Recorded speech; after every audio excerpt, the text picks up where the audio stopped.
241 রানের জুটিতে রেকর্ড বই নতুন করে খুললেন লিটন তামিম। বাংলাদেশ প্রিমিয়ার লিগের 18তম ম্যাচে ঢাকা ক্যাপিটালস গড়ল বিপিএল এর সর্বোচ্চ দলীয় স্কোর।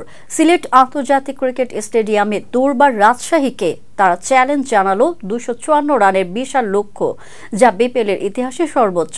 লিটন দাস এবং তানজিদ হাসানের রেকর্ড গড়া জুটি ছিল এই ইনিংসের মূল ভিত্তি। প্রথমে টস জিতে দুর্বার রাজশাহীর অধিনায়ক ফিল্ডিং এর সিদ্ধান্ত নেন, তবে তাদের বোলারদের ওপর যেন ঝড় বইয়ে দেন ঢাকা ক্যাপিটালসের ওপেনাররা।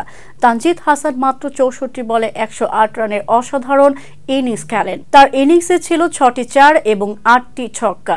অন্যদিকে লিটন দাস যেন নিজের সেরা ফর্মে ছিলেন। তিনি 55 বলে অপরাজিত 125 রান করেন, যেখানে ছিল 10টি 4 এবং 9টি বিশাল ছক্কা। এই জুটি মিলে প্রথম উইকেটের জন্য 19.3 ওভারে 241 রানের রেকর্ড পার্টনারশিপ গড়েন। লিটন দাস, যিনি চ্যাম্পিয়ন্স ট্রফিতে নিজের জায়গা হারিয়েছিলেন, সেই সেঞ্চুরির মাধ্যমে সমালোচকদের উপযুক্ত জবাব দিয়েছেন। তার বিধ্বংসী ব্যাটিং ঢাকার স্কোরকে 254 রানের রেকর্ড গড়তে সাহায্য করে। দুর্বার রাজশাহীর বোলারদের মধ্যে শফিউল ইসলাম ছিলেন একমাত্র উইকেট শিকারী, তবে তিনি 4 ওভারে 62 রান দিয়ে উইকেটটি পান।